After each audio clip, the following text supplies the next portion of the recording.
Hello students, आप सभी को हमारे YouTube channel maths easy tricks में एक बार फिर से बहुत बहुत स्वागत है। और मैं आपका दोस्त इंजीनियर अभिनव प्रताप सिंह। आज मैं आप सभी के लिए जो स्टूडेंट कंपटीशन की तैयारी कर रहे हैं, जैसे दिल्ली पुलिस, यूपी पुलिस या चंडीगढ़ पुलिस, रेलवे या उसके बाद एसएससी, कोई भी कंपटीशन की तैयारी कर रहे हैं, उनके लिए जो मैं क्वेश्चन बताने जा रहा हूँ, ये क्वेश्चन बहुत ही इंपॉर्टेंट है। लेकिन बेसिकली अगर बात किया जाए तो ये क्वेश्चन आपके जो दिल्ली पुलिस और यूपी पुलिस के बच्चे हैं उनके लिए मोस्ट इंपॉर्टेंट क्वेश्चन है, और बाकी के जितने भी कंपटीशन एग्जाम हैं उनके लिए भी ये इंपॉर्टेंट क्वेश्चन है। तो सो प्लीज़ आप लोग दोस्तों अच्छे से केयरफुली देखना और समझना।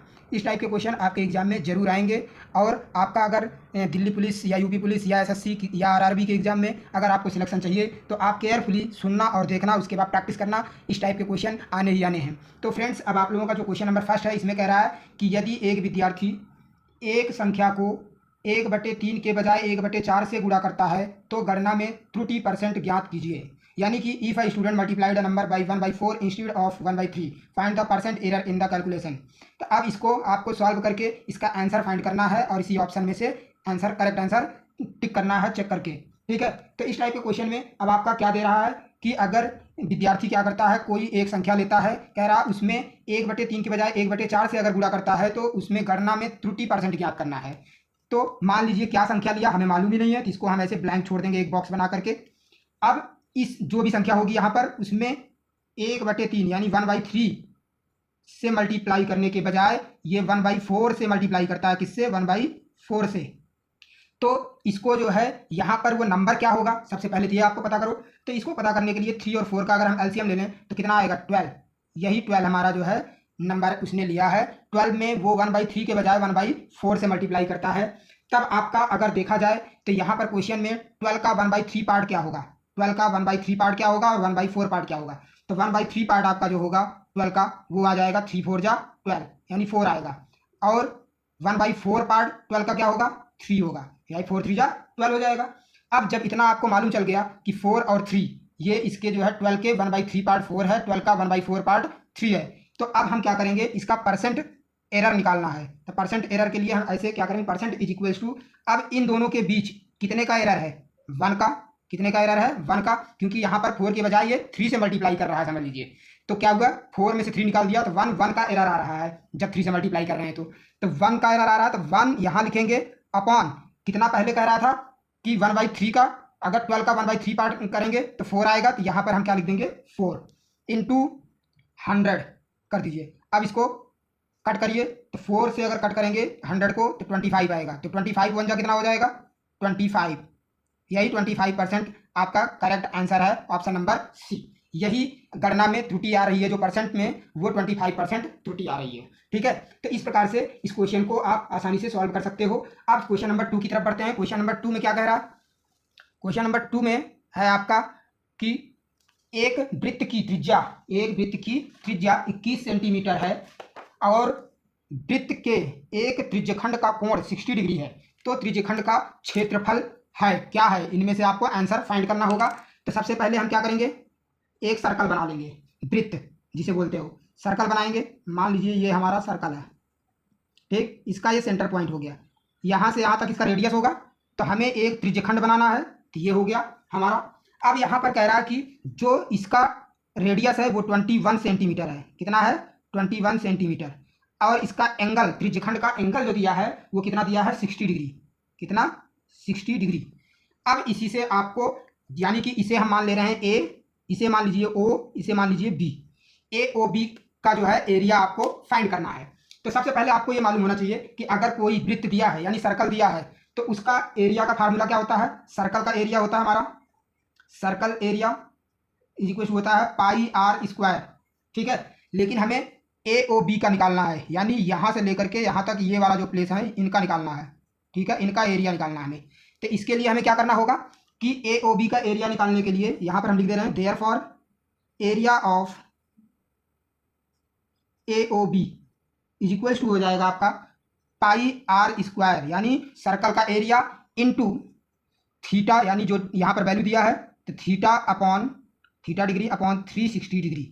ठीक, यही फार्मूला इसका होता है त्रिज्यखंड का एरिया निकालने का। तो अब यहाँ पर आप वैल्यू पुट कर दीजिए। पाई की वैल्यू क्या होगी? 22/7 होती है, इंटू आर की वैल्यू 21 सेंटीमीटर दिया है, तो 21 इंटू 21 हो जाएगा, क्योंकि आर स्क्वायर है तो आर की वैल्यू 2 बार मल्टीप्लाई हो जाएगी। इंटू थीटा की वैल्यू क्या दी है 60 डिग्री अपॉन 360 डिग्री। अब यहाँ पर 60 से 360 को अगर हम डिवाइड कर देते हैं तो कितना आ जाएगा 6 आ जाएगा। अब 6 अगर 3 2 जा 6, 3 से 1 जा 21 आया। अब 2 1 जा 2, 2 11 जा 22, 7 से 7 कैंसिल। अब क्या बच रहा है आपका 11 इंटू 21, यही आपका बच रहा है। इसको अगर हम मल्टीप्लाई कर देते हैं तो कितना आ जाएगा 11 1 जा 11, 1 कैरी गया, 11 2 जा 22 और 22 में 1 कैरी ऐड कर लेंगे तो 23 हो जाएगा। तो 231 सेंटीमीटर स्क्वायर यही हमारा एरिया आया, किसका एरिया ऑफ AOB। ठीक, तो ये आपका एरिया है। तो अब यही आपका आंसर है 231 कहाँ है बी ऑप्शन में, ये आपका ऑप्शन बी करेक्ट है। तो इस टाइप के क्वेश्चन अगर कोई भी आपके पास हो तो आप किसी भी बुक की हेल्प से आसानी से इसी तरीके से सॉल्व करके प्रैक्टिस कर लेना, आपका आंसर आ जाएगा। ठीक है, अब हम बढ़ते हैं क्वेश्चन नंबर 3 की तरफ। क्वेश्चन नंबर 3 में कह रहा है कि द्विघात समीकरण x square minus 8x plus K is equal 0 के मूलों के वर्ग का योग 40 है, तो k का मान ज्ञात करो। कह रहा the sum of squares of root of quadratic equations x square minus 8x plus K is equal 0 is 40, find the value of k की वैल्यू फाइंड करनी है हमें यहाँ पर। और यहाँ पर आपका क्वाड्रेटिक इक्वेशन दिया हुआ है x square minus 8x plus के। ठीक है, ये आपका क्वाड्रेटिक इक्वेशन है। अब इसी से हमें क्या करना है k की वैल्यू फाइंड करके बताना है। तो सबसे पहले आपको मालूम होना चाहिए कि यहाँ पर क्वेश्चन में कह रहा है कि जो रूट ऑफ क्वाड्रेटिक इक्वेशन, जो सम ऑफ स्क्वायर ऑफ रूट, अगर रूट का स्क्वायर करके हम सम कर देते हैं तो उसका जो वैल्यू आ रहा है वो 40 आ रहा है। तो यहाँ पर क्या हो जाएगा सोल्यूशन, अल्फा स्क्वायर रूट क्या होता है अल्फा बीटा, क्वाड्रेटिक इक्वेशन में अल्फा और बीटा यही हमारे जीरोज कह सकते हो या रूट्स कह सकते हो। तो रूट हमारा क्या है अल्फा और बीटा, तो alpha square plus beta square according to question में कह रहा है कि रूट ऑफ क्वाड्रेटिक इक्वेशन का स्क्वायर करके तब सम करना है। तो alpha square plus beta square equal to कितना आ रहा है 40 दिया हुआ है। अब alpha plus beta equal to क्या होता है सिंस, जबकि अल्फा प्लस बीटा यानी sum of zeros equal to क्या होता है minus b by A, sum of zeros equal to क्या होता है माइनस बी बाई ए। अब यहाँ पर b की वैल्यू क्या है -8, तो ये माइनस पहले से ही है और यहाँ पर -8 अपॉन a की वैल्यू क्या है 1, a की वैल्यू 1 है। अब इसको सॉल्व करेंगे तो क्या आएगा 8 आएगा, यानी सम ऑफ जीरोज कितना आ गया alpha plus beta is equal to 8 आ गया। अब प्रोडक्ट ऑफ जीरोज क्या हो जाएगा alpha into beta is equal to c by A होता है, c बाई ए। अब यहाँ पर c की वैल्यू क्या दिया हुआ है k अपॉन a की वैल्यू 1 है, जब कुछ नहीं दिया है तो 1 हो जाएगा यहाँ पर। ठीक है, तो अब इसको सॉल्व करेंगे तो क्या आएगा ये ओनली k आएगा, प्रोडक्ट ऑफ जीरोज यानी alpha into beta equal to k आ गया। तो देयरफॉर अब क्या करेंगे, अगर हम alpha plus beta square, alpha plus beta का whole square is equal to हमारा क्या फार्मूला बनेगा a प्लस बी का होल स्क्वायर वाला फार्मूला बनेगा, यानी alpha square plus beta square plus 2 alpha beta. ठीक, इस प्रकार से। अब उसके बाद आपको क्या करना है कि यहाँ पर वैल्यू पुट कर दीजिए, alpha square plus beta square is equal to कितना दे रखा है, इतने की वैल्यू है 40, तो यहाँ पर 40 रख लीजिए। और अल्फा प्लस बीटा कितना आया है 8, तो यहाँ पर 8 का स्क्वायर कर दीजिए। अब फिर plus 2 alpha beta, 2 into alpha beta की वैल्यू क्या है के लिख दिया। अब 8 8 जा 64, अब ये 40 इधर आ जाएगा तो -40 हो जाएगा इज इक्वल टू 2k, कितना बचा 2k। अब इसको सॉल्व कर लीजिए, 64 में से 40 निकाल देंगे कितना बचेगा 24 इज इक्वल टू 2k।